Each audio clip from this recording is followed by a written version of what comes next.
सभी विद्यार्थियों का एपेक्स इंस्टीट्यूट के ऑनलाइन प्लेटफॉर्म पे बहुत बहुत स्वागत है। आज हम लोग साइंस के कुछ अगले प्रश्नों पे चर्चा करते हैं। देखते हैं सबसे पहला क्वेश्चन क्या है, स्लाइड पे दे रहा है कि रॉकेट किस सिद्धांत पे कार्य करता है। ठीक है, बहुत महत्वपूर्ण क्वेश्चन है, कई बार एग्जाम में पूछा गया है कि रॉकेट किस सिद्धांत पे कार्य करता है।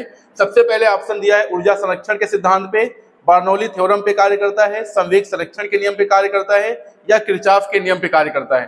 तो पढ़ाया गया, आप लोग याद करिए, न्यूटन के गति विषयक तीनों नियम। न्यूटन के गति विषयक तीनों नियम में क्या क्या बताया गया था। पहला कौन सा नियम है? जड़त्व का नियम है, मोमेंट ऑफ इनर्शिया। जड़त्व का नियम, यदि कोई वस्तु विरामावस्था में है तो विरामावस्था में ही बनी रहेगी जब तक उस पर कोई बाह्य न लगाया जाए। दूसरा नियम बताया गया था बल, यानी उसको जो है संवेग संरक्षण का नियम भी कहा जाता है। क्या बोला जाता है उसको? संवेग संरक्षण का नियम भी कहा जाता है। इसी सिद्धांत पे जो है रॉकेट क्या कार्य करता है। ठीक है, तो इसमें ऑप्शन नंबर आपका कौन सा सही हो जाएगा? ये ऑप्शन नंबर आपका सी सही हो जाएगा, संवेग संरक्षण के नियम पे। अब अगर ये बात किया जाए कि रॉकेट जो है किन यानों से भेजे जाते हैं, तो इसमें से दो आते हैं। एक तो आता है PSLV, इनके जो है ये फुल फॉर्म पूछे गए पेपर में। तो PSLV का पूरा नाम क्या है? Polar satellite launch vehicle, polar satellite launch vehicle. दूसरा होता है GSLV, इसका पूरा नाम क्या होता है? जियो सिंक्रोनस लॉन्च व्हीकल। ठीक है, तो ये क्या होता है? ये होता है जासूसी उपग्रह होता है। ये होता है जासूसी के लिए भेजा जाता है, किसी चीज को जानकारी के लिए। लेकिन ये जियो सिंक्रोनस लॉन्च व्हीकल है, ये क्या होता है? ये होता है संचार उपग्रह। ठीक है, कम्युनिकेशन के लिए, इसके लिए संचार उपग्रहों के लिए इसको भेजा जाता है। तो ये दो वाहन हैं जिनको आप याद रखेंगे, PSLV और GSLV। PSLV मतलब पोलर, मतलब ये पूरा पृथ्वी के ध्रुवों का चक्कर लगाता है। GSLV ये पृथ्वी के सापेक्ष स्थिर दिखाई देते हैं, पृथ्वी के भूमध्य रेखा के सापेक्ष गति करते हैं। तो इसको याद रखेंगे। तो रॉकेट किस सिद्धांत पे? संवेग संरक्षण के नियम पे कार्य करता है। चलिए क्वेश्चन नंबर अगला है, नेक्स्ट है, क्या कह रहा है अगला क्वेश्चन? हाँ, वायुदाब मापी की रीडिंग में अचानक गिरावट आने का संकेत क्या है? क्या होता है? शांत मौसम रहता है, या वर्षा युक्त मौसम रहता है, या ठंडा मौसम रहता है, तूफानी मौसम। तो वायुदाब मापी, जिसको हम लोग बैरोमीटर के नाम से जानते हैं, बैरोमीटर, इससे वायुदाब का मापन किया जाता है। इसकी अगर रीडिंग में अचानक अगर गिरावट आ जाए तो मौसम कैसा रहेगा? शांत, वर्षायुक्त, ठंडा या तूफानी मौसम। तो बिल्कुल इसमें ऑप्शन नंबर ये डी सही हो जाएगा। ये होता है तूफानी मौसम का ये संकेत होता है। अगर धीरे धीरे अगर रीडिंग गिरती है तो ये साफ स्वच्छ मौसम का संकेत होता है। लेकिन अगर अचानक गिरावट आ जाती है बैरोमीटर में तो ये तूफानी मौसम का यानी खराब मौसम का ये संकेत देता है। चलिए क्वेश्चन नंबर अगला नेक्स्ट डिस्कस किया जाए। क्या कहता है? हाँ, चाबी भरी घड़ी में कौन सी ऊर्जा होती है? मोस्ट इंपॉर्टेंट क्वेश्चन है। चाबी भरी हुई घड़ी में से कौन सी ऊर्जा संचित रहती है? गतिज ऊर्जा, स्थितिज ऊर्जा, यांत्रिक ऊर्जा या जो है संचित ऊर्जा। तो ये भौतिकी में दो प्रकार की जो है ऊर्जाएं बताई जाती हैं। यांत्रिक में एक तो आती है कौन सी? गतिज, जिसको काइनेटिक एनर्जी कहते हैं। दूसरी होती है पोटेंशियल, जिसको स्थिर ऊर्जा कहा जाता है। तो चाबी भरी हुई घड़ी में से कौन सी ऊर्जा रहती है? किसी वस्तु की विशेष स्थिति या अवस्था के कारण जो उसमें ऊर्जा संचित रहती है उसे ही कहा जाता है पोटेंशियल एनर्जी या स्थिर ऊर्जा। ऑप्शन नंबर इसका बी बिल्कुल सही हो जाएगा। इसके अलावा स्थिर ऊर्जा और देख लेते हैं, जैसे तनी हुई डोरी में, कमानी में तनी हुई डोरी में भी स्थिर ऊर्जा होती है। तनी हुई डोरी में स्थितिज ऊर्जा होती है, तनी है। इसके बाद अगर डैम में देखा जाए, बांध में जो संचित ऊर्जा होती है ये भी कौन सी होती है? स्थितिज ऊर्जा होती है। चाबी भरी हुई घड़ी में कौन सी आती है? स्थितिज ऊर्जा। ठीक है, खिलौनों को यानी कि चलाने के लिए जो हम लोग ये क्या करते हैं, उसकी जो चाबी को भरते हैं तो उसमें भी ऊर्जा कौन सी होती है?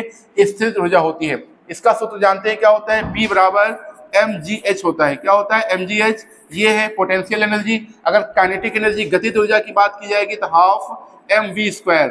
इससे कभी कभी न्यूमेरिकल वगैरह भी सॉल्व कराए जाते हैं, ये भी याद रखेंगे। तो किसी वस्तु के विशेष गति के कारण जो ऊर्जा आती है उसमें उत्पन्न होती है उसे गतिज ऊर्जा कहते हैं, काइनेटिक एनर्जी। किसी वस्तु की विशेष स्थिति या अवस्था के कारण जो उसमें ऊर्जा संचित रहती है उसे स्थिर ऊर्जा कहते हैं, जैसे चाबी भरी हुई घड़ी में। क्वेश्चन नंबर अगला है, नेक्स्ट है, क्या कहता है देख लेते हैं। हाँ, ध्वनि तरंगे किस कारण से इको, यानी इको मतलब होता है प्रतिध्वनि, उत्पन्न करती है। ध्वनि तरंगों के बारे में कल बताया गया था। ये कैसी तरंगे होती हैं? ये होती है अनुदैर्ध्य। कैसी होती हैं? अनुदैर्ध्य तरंगे होती हैं। अनुदैर्ध्य होती है, इनके पहचानने का तरीका बताया गया था। इसमें भी आधी धा आती है और ध्वनि में भी आधी धा आती है, अनुदैर्ध्य होती है। ठीक है, तो किसके कारण प्रतिध्वनि उत्पन्न होती है? इको उत्पन्न होती है, यानी कि जो है आवाज जो है फिर से सुनाई पड़ती है दोबारा लौट करके। इसका ये कौन सा गुण है ध्वनि का? जैसे प्रकाश के अपवर्तन होते हैं विवर्तन, वैसे ध्वनियों में भी ध्वनि का अपवर्तन होता है, विवर्तन होता है, परावर्तन होता है, व्यतिकरण होता है। तो ध्वनि का कौन सा गुण है इसमें? अपवर्तन क्या लग रहा है? नहीं। विवर्तन या फिर व्यतिकरण? नहीं। तो कौन सा गुण है? ये है रिफ्लेक्शन यानी परावर्तन। रिफ्लेक्शन यानी जब हम बोलते हैं तो टकरा करके पुनः वापस ध्वनि आती है, उसे कहा जाता है परावर्तन। अब ये क्वेश्चन पूछा गया है पेपर में कि ध्वनि जिस स्रोत से उत्पन्न की जा रही है और श्रोता यानी कि टकरा करके कितनी लगभग दूरी होना चाहिए तो आसानी से प्रतिध्वनि उत्पन्न हो सकती है। तो कम से कम जो है ध्वनि स्रोत और श्रोता यानी कि परावर्तक सतह के बीच में कितनी दूरी होनी चाहिए? कम से कम 17 मीटर की दूरी होनी चाहिए। ठीक है, इसको भी आप नोट डाउन करेंगे, तभी आप प्रतिध्वनि को, इको को क्या कर सकते हैं? सुन सकते हैं। ऑप्शन इसमें सी बिल्कुल सही हो जाएगा, परावर्तन। इसी गुण के कारण कल बताया गया था प्रकाश का परावर्तन के कारण ही हमको क्या है? वस्तुएं दिखाई पड़ती हैं। ये भी चीज आप याद रखेंगे, यानी जब लाइट परावर्तित होकर के, रिफ्लेक्ट होकर के हमारी आंखों में पड़ती है तब हमको वस्तुएं क्या होती हैं? दिखाई पड़ती हैं। ठीक है, चले अगला क्वेश्चन अगर डिस्कस किया जाए, क्वेश्चन नंबर 36 क्या कहता है? क्वेश्चन नंबर 36, हाँ, कौन सा हीट का यानी उष्मा का सबसे अच्छा चालक है? ये भी अच्छा क्वेश्चन बनता है। पारा है, पानी है, ईथर है, बेंजीन है। इसमें कौन सा ऑप्शन सही होगा? हीट यानी उष्मा का समस्त कार्य सदैव उष्मा में बदल जाता है। इसका भी मात्रक क्या होता है? जूल होता है। ठीक है, सीजीएस पद्धति में क्या होता है? कैलोरी होता है। इसको आप याद रखेंगे, कैलोरी, है ना। ये उष्माएं दो प्रकार की बताई जाती है, एक होती है गुप्त उष्मा, गुप्त उष्मा, उष्मा, ठीक है, एक आती है विशिष्ट उष्मा, विशिष्ट उष्मा, ठीक है, विशिष्ट उष्मा, इसको याद रखेंगे। चलिए, तो इसमें से उष्मा का सबसे अच्छा चालक कौन है? सबसे अच्छा कंडक्टर पूछ रहा है, क्या पानी है, ईथर है, बेंजीन है या पारा है? तो बिल्कुल ऑप्शन इसमें ए सही हो जाएगा, पारा। ठीक है, पारा, इसी को मरकरी कहा जाता है, मरकरी कहते हैं। जैसे सिनेबार, सिनेबार इसका एक बहुत ही अच्छा अयस्क होता है जिससे पारा प्राप्त होता है, सिनेबार। ठीक है, याद रखेंगे, मरकरी का है। अब दूसरा क्वेश्चन ये बनता है कि कौन सी ऐसी जो है धातु है जो द्रव अवस्था में पाई जाती है सामान्य टेम्परेचर पे? सामान्य टेम्परेचर पे द्रव अवस्था में कौन पाया जाता है? पारा ही पाया जाता है, ये भी याद रखेंगे। ये इसका एस लिखा हुआ है। ठीक है, पारा का प्रयोग हम लोग कई थर्मामीटर वगैरह में करते हैं। ठीक है, इसकी कुछ खास बात होती है। चलिए, इसके बाद सभी बच्चे कमेंट सेक्शन में आप लोग बेंजीन का सूत्र लिखेंगे। इसका सूत्र क्या होता है कि सभी बच्चे बेंजीन का सूत्र लिखें आप कमेंट सेक्शन में। चलिए, क्वेश्चन नंबर अगला है 37। क्या कहता है 37? देखिए, बहुत शानदार क्वेश्चन है। कपूर का सीधे वाष्प में बनने की क्रिया क्या कहलाती है? कपूर का सीधे वाष्प में, यानी कि जब ये कपूर ठोस होता है, इसको गर्म किया जाता है तो ये द्रव में न बदल के सीधे गैस में, भाप में या वाष्प में बदल जाता है। यह क्रिया क्या कहलाती है? वाष्पीकरण, हिमीकरण, ऊर्ध्वपातन या फिर पिघलना। तो बिल्कुल इसमें कौन सा ऑप्शन सही होगा? ऑप्शन नंबर इसका सी सही हो जाएगा, ऊर्ध्वपातन। ठीक है, ऐसे पदार्थ ऊर्ध्वपातज कहलाते हैं। कपूर के अलावा और कौन कौन से होते हैं? जैसे कपूर है, नौशादर है, नौशादर, नौशादर हो गया, आयोडीन हो गया, आयोडीन और कपूर। ठीक है, ये सारे ऐसे होते हैं, इनको जब आप गर्म करेंगे तो सीधे ये वाष्प में बदल जाएंगे। यह प्रक्रिया क्या कहलाती है? ऊर्ध्वपातन कहलाती है। चलिए, अगला क्वेश्चन, अगला नेक्स्ट क्वेश्चन है, क्या कहता है 38 है, पानी के बर्तन में डुबाई गई छड़ी, छड़ी जो होती है ये मुड़ी हुई प्रतीत होती है। क्यों प्रतीत होती है? ये प्रकाश के किस गुण के कारण पानी के बर्तन में डुबाई गई छड़ी मुड़ी हुई प्रतीत होती है? परावर्तन के कारण, अपवर्तन के कारण, उत्प्लावन के कारण या विकिरण के कारण, रेडिएशन के कारण? बताइए, तो इसमें से क्या होगा? ठीक है, इसके कई सारे एग्जाम्पल बनते हैं। इसमें ऑप्शन नंबर आपका बी सही हो जाएगा, अपवर्तन। ठीक है, रिफ्लेक्शन, ये अपवर्तन का गुण आता है प्रकाश का, इसी के कारण ये, इसके कई सारे एग्जाम्पल है, आप नोट करेंगे, पेपर में पूछे जाते हैं। जैसे पानी में पड़ी हुई कोई छड़ी है, ये भी क्या है? मुड़ी हुई दिखाई देती है। मछली ये भी अगर है तो ये भी वास्तविक अपनी स्थिति से क्या है? ऊपर उठी हुई दिखाई देगी। जैसे कोई सिक्का है तो ये भी अपनी स्थिति से थोड़ा ऊपर उठा हुआ दिखाई देगा। इसके अलावा अगर बात किया जाए तारों, रात में तारों का टिमटिमाना, तारों का टिमटिमाना, ये भी किस कारण होता है? अपवर्तन के कारण होता है। और अगर ये बात किया जाए जैसे सूर्य उदय के समय जब सूर्य उदय होता है, सूर्य उदय और अस्त के समय, अस्त होने के समय यानी डूबते समय, ये अपने क्षितिज से थोड़ा नीचे दिखाई पड़ता है। क्षितिज से ये थोड़ा नीचे दिखाई पड़ता है। ये भी सब किस गुण के कारण होते हैं? सब होते अपवर्तन के कारण। ठीक है, जैसे छड़ी का थोड़ा तिरछा दिखाई पड़ना, मछली सिक्का का थोड़ा ऊपर उठा हुआ दिखाई पड़ना, रात में तारों का टिमटिमाना, सूर्य उदय और अस्त होते समय क्षितिज से थोड़ा नीचे दिखाई पड़ना, ये सब गुण है किसके कारण? अपवर्तन के कारण होते हैं। ठीक है, तो ये सारे एग्जाम्पल भी आप क्या करेंगे? इनको नोट करेंगे अच्छे से, क्योंकि ये बहुत महत्वपूर्ण है, यहाँ से क्वेश्चन पूछे ही जाते हैं। चलिए, अगला है क्वेश्चन नंबर 39। क्या कहता है 39?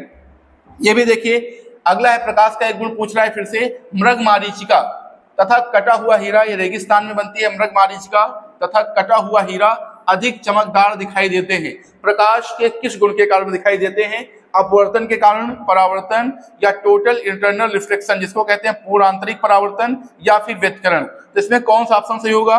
बिल्कुल ऑप्शन नंबर सी सही होगा। है आसान, लेकिन ये पूछा बहुत जाता है पेपरों में क्वेश्चन। जैसे कटा हुआ हीरा है, मृग मारीचिका है, और देख सकते हैं जैसे ऑप्टिकल फाइबर, ये जो लाइन बिछाए जाते हैं ऑप्टिकल फाइबर, ये भी पूर्ण आंतरिक फाइबर, ये भी पूर्ण आंतरिक परावर्तन पे कार्य करते हैं। और जैसे इसका एंडोस्कोपी शरीर के आंतरिक अंगों की जांच करने के लिए डॉक्टरों के द्वारा प्रयोग किया जाता है एंडोस्कोपी, ये भी किस सिद्धांत पे कार्य करती है? पूर्ण आंतरिक परावर्तन पे। ऑप्टिकल फाइबर लाइनें पूर्ण आंतरिक परावर्तन पे। मृग मारीचिका का बनना, कटा हुआ हीरा अधिक चमकदार, चटका हुआ कांच अधिक चमकदार दिखाई देता है, सब किस गुण के कारण होता है? पूर्ण आंतरिक परावर्तन के कारण ये होते हैं। चलिए अगला क्वेश्चन, नेक्स्ट क्वेश्चन है 40, क्वेश्चन नंबर 40। क्या कहता है? इंद्रधनुष बनने का कारण है। ये भी बढ़िया क्वेश्चन है। इंद्रधनुष में पहले आप जानिए कितने रंग होते हैं, ये किस कारण बनता है? प्रकीर्णन के कारण, अपवर्तन के कारण, अपवर्तन के कारण, या फिर जो है परावर्तन के कारण, या फिर व्यतिकरण के कारण। तो इंद्रधनुष में 7 रंग हैं। देखिए पहले देख लेते हैं रंग कौन कौन से हैं। वी विगोर याद होगा आप लोगों को, VIBG,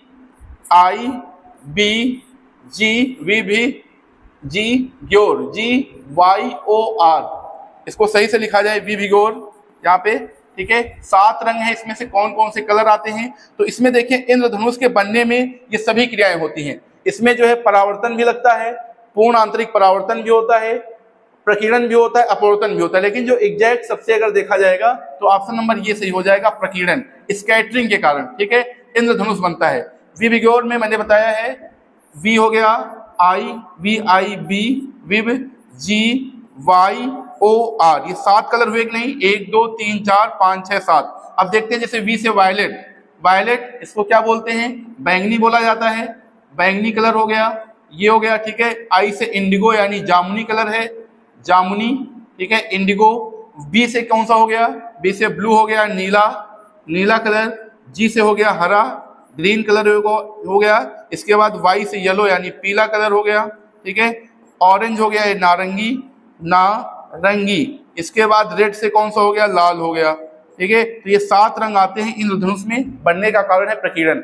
अब अगर ये कहा जाए किस रंग का जो है प्रकीर्णन, स्कैटरिंग सबसे ज्यादा होती है, तो आ जाएगा ऑप्शन नंबर यानी कि इसमें बैंगनी, ठीक है। इसका फैलाव सबसे ज्यादा होता है, स्कैटरिंग बैंगनी की सबसे ज्यादा होती है, और लाल प्रकाश का सबसे कम होता है। लेकिन अगर ये क्वेश्चन बनता है तरंग दैर्ध्य, वेवलेंथ किसकी सबसे ज्यादा होती है, तो ये होती है लाल रंग की। इसीलिए जितने भी खतरे के संकेत हैं ये किस रंग से बनाए जाते हैं? ये सब लाल रंग से बनाए जाते हैं, ठीक है। अब आप ये कमेंट सेक्शन में लिख के बताएंगे प्राथमिक रंग कौन से होते हैं। प्राथमिक रंग किन्हें कहा जाता है? प्राथमिक रंग कौन कौन से होते हैं, इसको आप कमेंट में लिख के बताएंगे, ठीक है। कौन से 3 रंग होते हैं जिन्हें प्राथमिक रंग कहा जाता है? बाकी इंद्रधनुष के ये सभी कलर हैं, इनको आप याद रखेंगे, ठीक है। चलिए अगला क्वेश्चन है 41 की अगर बात किया जाए। 41, आकाश का रंग नीला दिखाई देता है, ठीक है, प्रकीर्णन, ठीक है। आकाश का रंग नीला दिखाई देता है, ये किस घटना के कारण होता है? समुद्र का नीला दिखाई देना, आकाश का रंग नीला दिखाई देना, ठीक है। अपवर्तन, परावर्तन, प्रकीर्णन या ध्रुवण। तो सिंपल सा आंसर है इसका भी स्कैटरिंग है, प्रकीर्णन है। ये कल बताया गया था कि प्रकीर्णन जो है किस मंडल से प्रारंभ होता है, तो ये किस मंडल से प्रारंभ होता है? आयन मंडल, ठीक है। आयन मंडल ये जो है वायुमंडल का सबसे गर्म होता है, ये सबसे गर्म मंडल है, क्योंकि सूर्य की किरणों को सबसे ज्यादा एब्जॉर्ब करता है, यही करता है। रेडियो संचार के लिए किस मंडल का प्रयोग किया जाता है? आयन मंडल का प्रयोग किया जाता है, आयन मंडल का, ठीक है। रडार से भेजी जाने वाली रेडियो तरंगे इसी मंडल से टकराकर वापस पुनः पृथ्वी पे आ जाती है। अरोरा बोरियालिस, ऑस्ट्रेलिस की घटनाएं भी कहाँ पे होती हैं? आयन मंडल में होती हैं। इसको थर्मोस्फीयर के नाम से जानते हैं। तो आकाश का रंग का नीला दिखाई देना ये क्या है? प्रकीर्णन, स्कैटरिंग के कारण होता है। चलिए अगला क्वेश्चन है, अगला क्वेश्चन 42 नेक्स्ट है। क्या कहता है? हाँ देखो अभी बताया है, ये क्वेश्चन कह रहा है खतरे के संकेतों के लिए लाल प्रकाश का प्रयोग करते हैं। किसका? लाल प्रकाश का प्रयोग करते हैं। ऐसा क्यों किया जाता है? ठीक है, ज्यादातर महिलाएं भी लाल रंग की बिंदी लगाती हैं, क्यों लगाती हैं? ठीक है, वैसा कह रहे हैं खतरे के संकेतों के लिए लाल प्रकाश का प्रयोग करते हैं। ठीक है, आंखों के लिए आरामदायक है, ये तो बहुत चुभता है। ठीक है, मास्टर इसीलिए जो है उनकी आंखें खराब हो जाती हैं ज्यादातर, क्योंकि लाल रंग का प्रयोग करते हैं, गोले लगाते हैं, ठीक है। तो आंखों के लिए तो आरामदायक तो नहीं होता है, बिल्कुल गलत है, ठीक है। इसका प्रकीर्णन सर्वाधिक होता है, अभी बताया प्रकीर्णन जो होती है इसका होता है बैंगनी का होता है, इस कलर का होता है, बैंगनी का सर्वाधिक होता है, ठीक है। प्रकीर्णन सबसे कम होता है, कौन सा सही हो जाएगा, तरंग दैर्घ्य। इसकी वेवलेंथ क्या होती है, सबसे ज्यादा होती है, सबसे सीधी रेखा में जाता है, इसलिए जो है खतरे के संकेतों के लिए किसका प्रयोग करते हैं, लाल प्रकाश का प्रयोग किया जाता है। तो ऑप्शन नंबर इसमें बी बिल्कुल सही हो जाएगा, तरंग दैर्घ्य सर्वाधिक होती है। चलिए आगे बात करते हैं 43 पे। क्वेश्चन नंबर 43, अस्त होते समय सूर्य लाल रंग का दिखाई देता है। अब यहाँ पे देखिए कंफ्यूजन बच्चों को आता है, इसमें बच्चे कर देते हैं अपवर्तन के कारण, लेकिन नहीं, मैंने बताया है सूर्य उदय और सूर्य अस्त के समय अगर कहा जाए कि सूर्य जो है अपनी क्षितिज से नीचे दिखाई देता है, क्षितिज से थोड़ा नीचे दिखाई देता है, तो वहां अपवर्तन आएगा। लेकिन अस्त होते समय ये सूर्य का लाल रंग का दिखाई पड़ना यहाँ पे भी होगा, ऑप्शन नंबर डी सही हो जाएगा, प्रकीर्णन, ठीक है। स्कैटरिंग, कई सारी घटनाएं होती है प्रकीर्णन के कारण, ठीक है। तो यहाँ पे भी क्या हो जाएगा, ऑप्शन नंबर इसका डी बिल्कुल सही हो जाएगा, ये आ जाएगा प्रकीर्णन के कारण। क्वेश्चन नंबर अगला है 44, कहता है लेंस की क्षमता का मात्रक है। तो एकदम आसान क्वेश्चन है, लेंस की क्षमता का मात्रक क्या होता है, डेसिबल होती है, ध्वनि की तीव्रता मापी जाती है, आवेश का मात्रक कूलाम होता है, क्या सही हो जाएगा, सी ऑप्शन यहाँ पे आएगा, बी ए, ठीक है। डायोप्टर क्या होता है, डायोप्टर होता है, लेंस की क्षमता जूल नहीं होता है, कार्य का मात्रक होता है, तो बिल्कुल सही हो जाएगा, ठीक है। लेंस कितने प्रकार के होते हैं, दो प्रकार के होते हैं, यानी उत्तल होते तो इसमें से कई टाइप के हैं, लेकिन मुख्य दो हैं, उत्तल लेंस एक है और दूसरा कौन सा होता है, अवतल लेंस, दूसरा होता है अवतल लेंस। इसमें से किस लेंस को जो है अपसारी लेंस कहा जाता है, अपसारी लेंस कहते हैं, इसे जो है अभिसारी लेंस कहते हैं, अभिसारी लेंस कहा जाता है, ठीक है। ये आपका है, इसको आप कमेंट सेक्शन में बताएं, किसे अपसारी किसे अभिसारी कहते हैं। उत्तल लेंस, इसके लिए किसका प्रयोग करते हैं, किस के निवारण के लिए किया जाता है, ठीक है। तो जो है दूरदृष्टि दोष, क्या आता है, दूरदृष्टि दोष के निवारण के लिए करते हैं, और निकट दृष्टि दोष के लिए किसका प्रयोग किया जाता है, अवतल का लिए के लेंस का प्रयोग करते हैं, ठीक है। अब ये बताना है कमेंट में, किसे जो है अपसारी लेंस और किसे अभिसारी लेंस की भी कहा जाता है। चलिए, लेंस की क्षमता का मात्रक है डायोप्टर। क्वेश्चन नंबर आगे आते हैं, क्वेश्चन नंबर 45, क्या कहता है, जब कोई वस्तु दो समांतर समतल दर्पण के बीच रखी जाती है तो कितने प्रतिबिंब बनते हैं, दो बनते हैं, एक बनते हैं, तीन या अनंत। दो समानांतर समतल दर्पण के बीच रखेंगे तो बनने वाले प्रतिबिंबों की संख्या होगी अनंत, इनफाइनाइट, ठीक है। क्वेश्चन नंबर डी है, इसको प्रैक्टिकल के माध्यम से शायद आप लोगों ने इंटर की क्लास में किया होगा। तो यहाँ पे अनंत क्या बनते हैं, ये प्रतिबिंब यहाँ पे बनते हैं। क्वेश्चन नंबर अगले आते हैं 46 पे, पानी में हवा का बुलबुला किस तरह कार्य करता है, किस दर्पण या किस लेंस की तरह कार्य करता है। पानी में हवा का बुलबुला उत्तल दर्पण की तरह कार्य करता है, उत्तल लेंस की तरह कार्य करता है, अवतल लेंस की तरह कार्य करता है। यहाँ पे दो लिख दिए हैं, अवतल लेंस, लेंस की यहाँ पे कर लीजिए दर्पण, ठीक है, या अवतल दर्पण की तरह कार्य करता है। तो पानी में हवा का बुलबुला किस तरह कार्य करता है, ये कार्य करता है अवतल लेंस की तरह, ये कार्य करता है, ठीक है। इसको आप याद रखेंगे, इसका ऑप्शन नंबर बिल्कुल क्या हो जाएगा, सी सही हो जाएगा। चलिए अगला क्वेश्चन नंबर नेक्स्ट है, क्या कहता है 47, प्रकाश का रंग निश्चित किया जाता है ना, मतलब प्रकाश का रंग जो है ये निश्चित करता है, इसमें से कौन सी राशि है जो प्रकाश का रंग निर्धारित करती है, वेग वेलोसिटी करती है, या एम्पलीट्यूड आयाम करता है, वेवलेंथ तरंग दैर्घ्य करता है, या आवृत्ति करती है। तो इसमें कौन सा ऑप्शन सही होगा, ये ऑप्शन नंबर इसका सी बिल्कुल सही हो जाएगा, तरंग दैर्घ्य, वेवलेंथ, ठीक है। तरंग दैर्घ्य ये प्रकाश का रंग इससे निश्चित करते हैं, ठीक है। अगर ये कहा जाए कि तारों का रंग क्या बताता है, ये क्वेश्चन पूछा गया है कि तारों का रंग ये क्या बताता है, तो तारों का रंग उसके टेम्परेचर को बताता है, किसको बताता है, ये तापमान को बताता है, टेम्परेचर को बताता है, तापमान को, ठीक है। ये भी पॉइंट आप नोट करेंगे। चलिए अगला क्वेश्चन है, क्वेश्चन आगे देखते हैं, अगला क्वेश्चन क्या कह रहा है, क्वेश्चन है प्रकीर्णन सर्वाधिक किस रंग का होता है, ठीक है। अभी डिस्कस किया है इंद्रधनुष वाले क्वेश्चन में, तो प्रकीर्णन इसमें से सिंपल सा क्वेश्चन है, सर्वाधिक किस रंग का होगा, तो सर्वाधिक किसका होता है, बैंगनी का होता है, ठीक है। प्रकीर्णन सर्वाधिक किसका होता है, बैंगनी रंग का होता है। चलिए क्वेश्चन नंबर अगला है 49 क्या है, दूरबीन का आविष्कार किसने किया था, बिल्कुल ये तो जीके टाइप का क्वेश्चन है, पढ़ते रहते हैं। गैलीलियो ने किया था, एडिसन ने किया था, ग्राहम बेल ने किया था, न्यूटन ने। तो दूरबीन का आविष्कार किसने किया था, गैलीलियो ने किया था, ठीक है। तो एडिसन ने किसका किया था, बल्ब का, ग्राहम बेल ने टेलीफोन, तो गैलीलियो इसमें बिल्कुल सही हो जाएगा, दूरबीन के आविष्कारक हैं। चलिए आगे बात, अगला क्वेश्चन देखा जाए, क्वेश्चन नंबर 50, हाँ बहुत बढ़िया क्वेश्चन है, बहुत बढ़िया क्वेश्चन है। सर्वाधिक विद्युत चालकता किसकी होती है? किसकी होती है? चांदी की, कॉपर की, लोहा की, एल्युमिनियम की। अगर ये बात किया जाए तो ये सभी क्या है? ये सभी जो हैं ये विद्युत के चालक हैं, कंडक्टर हैं, चालक, यानी सब में इनमें से विद्युत जो है प्रवाहित हो सकती है। लेकिन सबसे ज्यादा विद्युत चालकता आसानी से गमन कर सकती है किसमें? कॉपर में, तांबा में, लोहा में, एल्युमिनियम में या फिर चांदी में। ये 4 ऑप्शन दिए हैं, चारों में से बिल्कुल ए ऑप्शन सही हो जाएगा, चांदी इसमें सही हो जाएगी। ठीक है, चांदी का एक अयस्क है, चांदी का एक और है जिससे चांदी प्राप्त होती है, कार्नालाइट। कार्नालाइट, इसको आप याद रखेंगे, ये चांदी का एक अयस्क है। ठीक है, लेकिन चालकता के हिसाब से हम बता देते हैं एक बार, सबसे ज्यादा किसकी होती है, फिर किसकी होती है। अगर इसमें होता, ठीक है, तो सबसे ज्यादा जो चालकता होती है ये होती है प्लेटिनम की। किसकी होती है? PT, platinum. इसके बाद आता है एयू यानी कि सिल्वर हो गया, सॉरी गोल्ड हो गया। तब आती है चांदी, एजी। चांदी के बाद होता है कॉपर, कॉपर के बाद एल्युमिनियम, एल्युमिनियम के बाद होता है एफई यानी लोहा। ठीक है, ये क्रम है चालकता का। इसको आप जो है कहीं पे पॉइंट नोट करेंगे। पीटी जिसको प्लेटिनम कहते हैं, इसको सफेद सोना के नाम से भी जाना जाता है, सफेद सोना के नाम से भी इसको जानते हैं, ये पॉइंट लिखेंगे। एयू सोना, ये सबसे अधिक जो है तन्यता वाली धातु है या सबसे ज्यादा आघात वर्धनीय धातु है। ठीक है, कौन सी है? वो है सोना होती है। तो इसमें से जो ऑप्शन सही होगा ये बिल्कुल चांदी, ये ऑप्शन सही हो जाएगा। चलिए अगला क्वेश्चन है क्वेश्चन नंबर 51 देख लेते हैं। क्या है? विभवांतर का मात्रक होता है। ठीक है, विभवांतर का मात्रक होता है, क्या होता है इसमें? विभवांतर का क्या एम्पियर होता है? तो विद्युत धारा है। ठीक है, कूलम ये नहीं होता है। आवेश का ओम किसका होता है? प्रतिरोध का होता है। तो बिल्कुल इसमें ऑप्शन नंबर बी सही हो जाएगा, यानी वोल्ट। ठीक है, विभवांतर का मात्रक है वोल्ट। अब विभवांतर को विभव मापी, ठीक है, अब 2 यंत्र आते हैं। एक तो आता है voltmeter, voltmeter, voltmeter, meter, इससे क्या मापा जाता है? इससे मापते हैं विभवांतर। एक आता है अमीटर, अमीटर, इससे क्या मापते हैं? इससे विद्युत धारा मापी जाती है। चलिए, तो इसमें वोल्ट बिल्कुल सही हो जाएगा विभवांतर का। क्वेश्चन नंबर अगला है, क्वेश्चन नंबर अगला है 52। क्या कहता है? 52, बिजली के बल्ब का फिलामेंट किस तत्व से बना होता है? बिल्कुल आसान क्वेश्चन है। बिजली के बल्ब का जो फिलामेंट है, जो अंदर देखते हैं कांच के अंदर होता है, ये किससे बना होता है?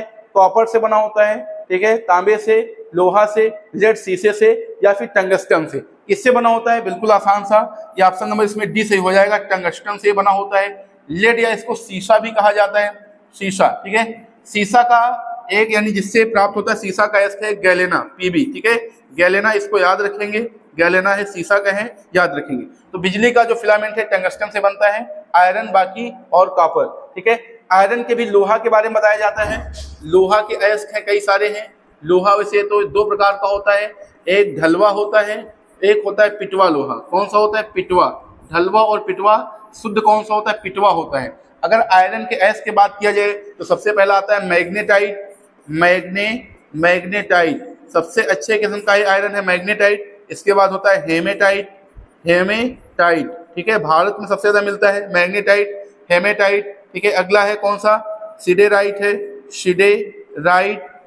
चौथा होता है लिमोनाइट, लिमोनाइट। तो ये सब क्या है? आयरन के सब क्या हैं? और है अयस्क हैं। सबसे अच्छे किस्म का आयरन कौन सा होता है? मैग्नेटाइट होता है। लेकिन भारत में जो मिलता है धारवाड़ क्रम की चट्टानों में, वो कौन सा पाया जाता है? हेमेटाइट किस्म का ये लोहा पाया जाता है। ठीक है, तो बिजली का। चलिए अगला क्वेश्चन है, क्वेश्चन नंबर है 53। हाँ, ये कह रहा है लेंज का नियम। क्या कह रहा है? लेंज का नियम किसके लिए आवश्यक है, यानी किस सिद्धांत पे कार्य करता है?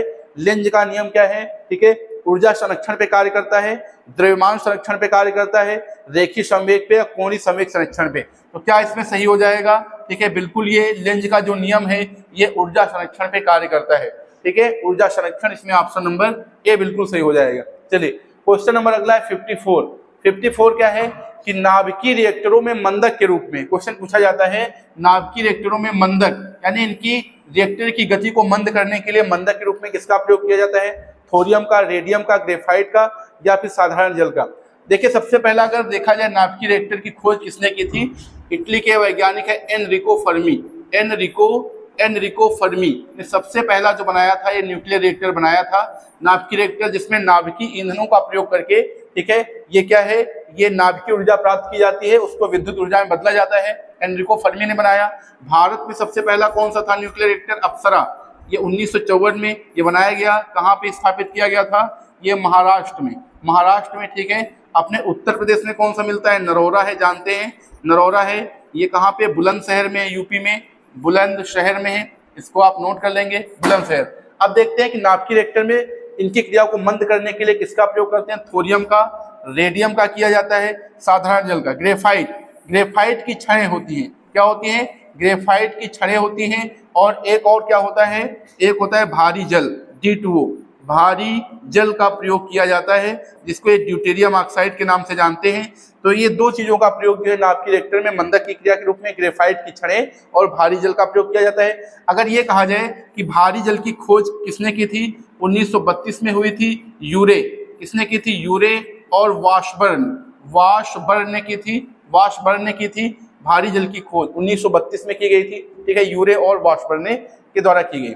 चलिए अगला क्वेश्चन है, क्वेश्चन नंबर अगला देख लेते हैं। लेकिन यहाँ पे एक चर्चा करते हैं रेडियम, रेडियम से क्वेश्चन पूछा जाता है, ये भी एक रेडियो एक्टिव धातु है रेडियम। इसकी खोज किसने की थी, madam Curie, madam Curie, madam Curie और इनके हस्बैंड थे पियरे क्यूरी, दोनों ने मिलकर की थी, रेडियम की खोज की थी। वो भी किससे की थी, ये थोरियम का एक एस्क है, पिच ब्लेंड से की थी, किससे की थी, पिच ब्लेंड से की थी, ठीक है, इससे की थी।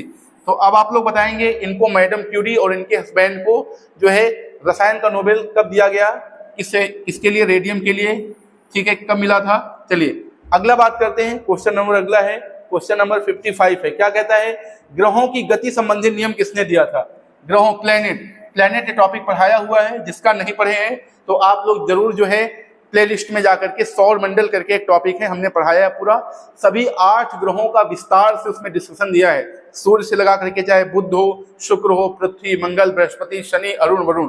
एक क्वेश्चन कंपटीशन में पूछा ही जाता है, तो आप अच्छे से उसको पढ़ेंगे, प्लेलिस्ट पे सारे ग्रहों की जानकारी लेंगे। तो ग्रहों के गति संबंधी नियम किसने बताए थे, न्यूटन ने बताए थे, गैलीलियो ने बताए थे, कॉपरनिकस ने बताए थे, किसने, केपलर ने बताए। केपलर ने कितने नियम बताए थे, 3 नियम दिए थे। कितने, ग्रहों की गति संबंधी कितने नियम दिए, 3 नियम दिए हैं। इनको जो है इंटर में फिजिक्स में पढ़ाया जाता है अच्छे से डिटेल से, तो याद रखेंगे केपलर, केपलर के ग्रही गति संबंधी नियम आते हैं, 3 नियम। चलिए क्वेश्चन नंबर अगला है 56, रडार का आविष्कार किसने किया था, रडार से रेडियो तरंगे भेजी जाती हैं, J.H. वॉन टेसल ने किया था, रॉन्जन ने कल बताया था, एक्स किरणों की खोज की थी, फास्वर्थ इसमें आएगा, वाटसन, ठीक है, वाटसन ने किया था, रडार की खोज आविष्कार किया था।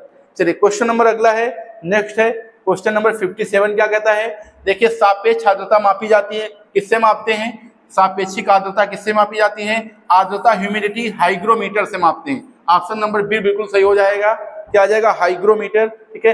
हाइड्रोमीटर से क्या है, जल का ये घनत्व मापा जाता है, ये घनत्व मापते हैं, ठीक है। लैक्टोमीटर से दूध की शुद्धता, दूध की शुद्धता मापी जाती है, लैक्टोमीटर से शुद्धता मापी जाती है। बाकी पोटेंशियोमीटर से इससे भी विभवांतर मापते हैं, क्या मापते हैं, विभवांतर की माप की जाती है, ठीक है, माप की जाती है।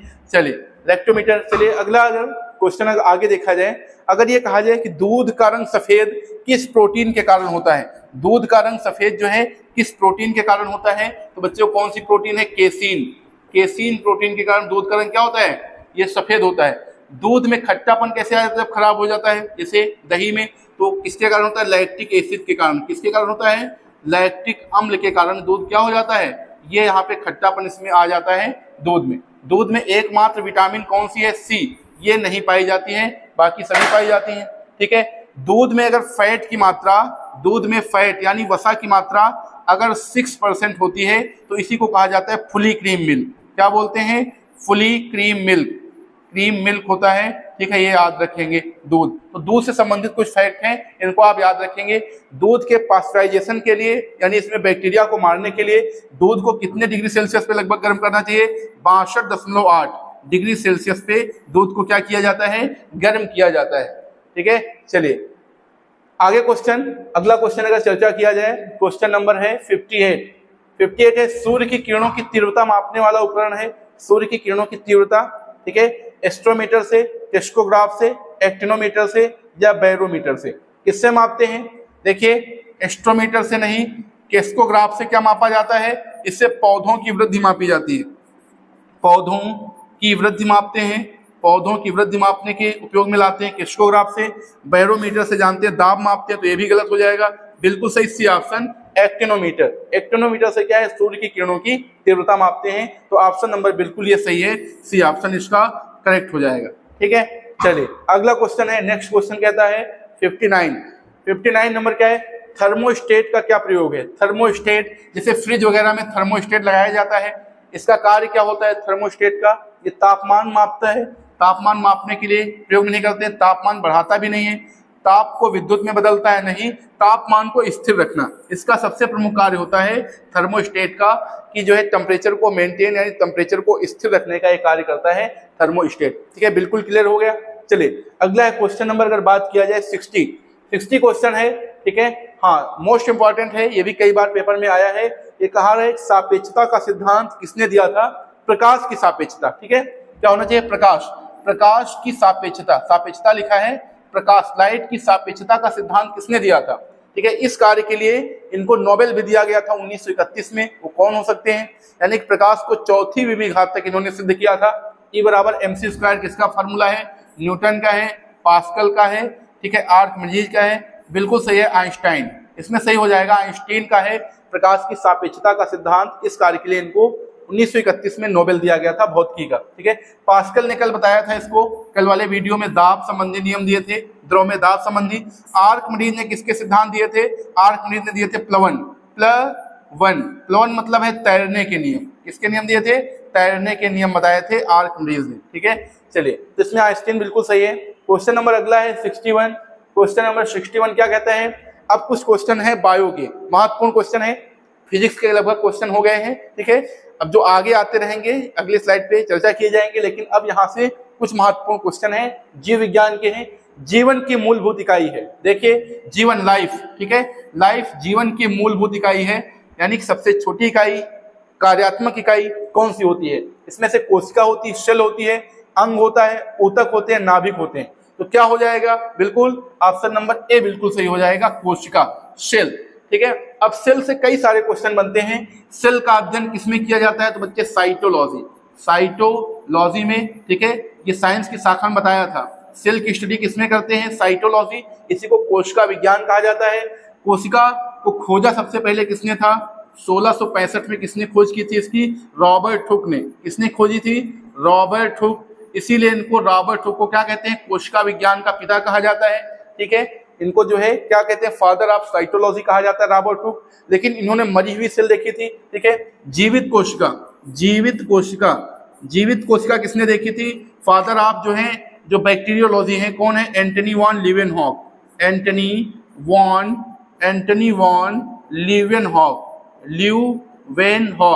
इनको जो है क्या कहा जाता है, इनको कहते हैं वैसे तो जीवाणु विज्ञान का पिता, लेकिन जीवित कोशिका देखने का श्रेय इन्हीं को जाता है। अब कोशिका सिद्धांत किसने दिए थे, या कोशिका का रहस्य किसने प्रतिपादित किया था, सारी चीजों का बारे में किसने बताया, दो लोगों ने बताया, स्लाइडेन। कौन है, ये है स्लाइडेन और श्वान। इनको भी आप कॉपी में नोट करेंगे। ठीक है, स्लाइडेन और श्वान। अब अगर ये कहा जाए सबसे महत्वपूर्ण चीजें हैं कि जो किस जीव की सबसे बड़ी सेल होती है, क्या बताएंगे, सबसे बड़ी कोशिका किसकी होती है, शुतुरमुर्ग का अंडा। ठीक है, ऑस्ट्रिच अंडा ये सबसे बड़ी कोशिका है। सबसे छोटी कोशिका किसकी होती है, माइकोप्लाज्मा, PPLO, ये मोनेरा वर्ग का जीव आता है। माइकोप्लाज्मा मोनेरा वर्ग का जीव है। सबसे बड़ी कोशिका शुतुरमुर्ग का अंडा, सबसे छोटी कोशिका माइकोप्लाज्मा की होती है। ठीक है, शरीर में सबसे लंबी कोशिकाएं कौन सी होती हैं, क्या बताएंगे, न्यूरॉन सेल। कौन सी होती हैं, न्यूरॉन कोशिकाएं सबसे लंबी कोशिकाएं होती हैं। इन्हीं न्यूरॉन कोशिकाओं को क्या बोला जाता है, इन्हीं को तंत्रिका तंत्र की इकाई कहते हैं।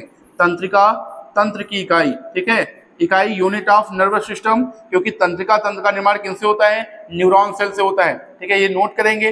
अब अगर ये कहा जाए कि जो है कोशिका कितने प्रकार की होती है, 2 प्रकार की होती है। जानते हैं कौन कौन सी, बताया गया कई बार है। एक तो होती है प्रोकैरियोटिक सेल। प्रोकैरियोटिक, ये जब जीवों की उत्पत्ति हुई थी तो जीवों में बनने वाली सेल कौन थी, प्रारंभिक कोशिकाएं थी प्रोकैरियोटिक। इनको इनकम्प्लीट या अपूर्ण कोशिका कहा जाता है, क्योंकि इनमें जो है कई सारे कोशिकांग नहीं पाए जाते हैं। इसके बाद जो विकसित कोशिका हुई उसका नाम है यूकैरियोटिक सेल। यूकैरियोटिक, इसको कंप्लीट सेल बोलते हैं। ठीक है, नीले हरी सवालों को छोड़ करके और कुछ बैक्टीरिया वगैरह को छोड़ करके जितने भी जीव मिलते हैं उनमें कैसी सेल पाई जाती है, यूकैरियोटिक पाई जाती है, पूर्ण कोशिका। अब यूकैरियोटिक भी ये दो प्रकार की होती है, दो प्रकार की। एक तो होती है जंतु कोशिका, कौन सी होती है? एनिमल सेल होती है। एक होती है जंतु कोशिका, जंतु कोशिका। दूसरी कौन सी होती है? एक होती है वनस्पति कोशिका, वनस्पति कोशिका, वनस्पति कोशिका यानी जो है प्लांट सेल। ठीक है, अब दोनों में अंतर क्या होता है? जंतु कोशिका की जो कोशिका दीवार होती है किससे बनी होती है? फास्फोलिपिड, फास्फोरस युक्त पदार्थ है, फास्फोलिपिड और प्रोटीन से बनी होती है। लेकिन वनस्पति कोशिका की जो दीवार है ये सेल्यूलोज नामक जटिल कार्बोहाइड्रेट शर्करा से ये बनी होती है, इसको याद रखेंगे।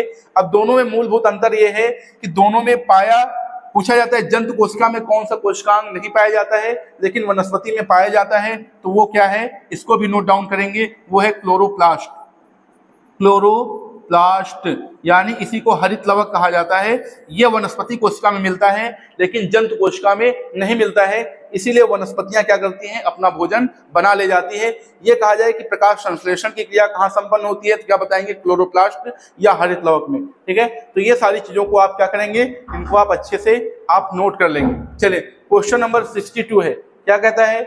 62 है, हाँ ये रिपीटेड क्वेश्चन है, जीवन की मूलभूत इकाई पूछ लिया है। चलिए अगला क्वेश्चन है 63, कौन सा कोशिकांग पादप कोशिका में पाया जाता है किंतु जंतु में नहीं? ठीक है, देखिए वही बात आ गई, अभी चर्चा किया था, राइबोसोम, ठीक है, माइटोकॉन्ड्रिया, एंडोप्लाज्मिक रेटिकुलम, क्या हो जाएगा ऑप्शन? क्लोरोप्लास्ट, हरित लवक। ये पादप कोशिका में पाया जाता है किंतु जंतु कोशिका में नहीं पाया जाता है। चलिए अगला क्वेश्चन है 64, क्या कहता है? 80% से अधिक कोशिका में पाए जाने वाला पदार्थ क्या है? प्रोटीन है, चर्बी है, खनिज है या जल है? ठीक है, तो इसमें क्या है? सबसे ज्यादा मात्रा में हमारी बॉडी में मिलता है, तो क्या प्रोटीन पाई जाती है? नहीं। चर्बी, वसा, खनिज, बिल्कुल सही हो जाएगा, ऑप्शन नंबर इसका डी बिल्कुल सही हो जाएगा। यानी 80% से अधिक कोशिका में पाए जाने वाला पदार्थ क्या होता है? वाटर होता है, पानी होता है। अब प्रोटीन की इकाई बहुत पूछी जाती है। प्रोटीन की इकाई क्या होती है? अमीनो अम्ल होती है। क्या होती है? अमीनो एसिड होती है, अमीनो अम्ल होती है। ठीक है, प्रोटीन को बॉडी बिल्डर भी कहा जाता है क्योंकि इनका मुख्य कार्य होता है शरीर के टूटे फूटे अंगों की मरम्मत करना, बॉडी बिल्डिंग का कार्य करना, तो ये होते हैं प्रोटीन। प्रोटीन को भी एक क्लास में अलग से ये डिस्कस किया जाएगा, पूरा प्रोटीन की क्लास आएगी। तो आज हम लोग यहाँ तक की महत्वपूर्ण क्वेश्चन रखते हैं, बाकी जो है इसी तरीके से साइंस की श्रृंखला में हम लोग आगे के महत्वपूर्ण क्वेश्चन को और आगे डिस्कस करेंगे। पहली क्लास में काफी लोगों का प्रेम मिला, ठीक है, इसी तरीके से आप अपना प्रेम बनाए रखें। जय हिंद, जय भारत।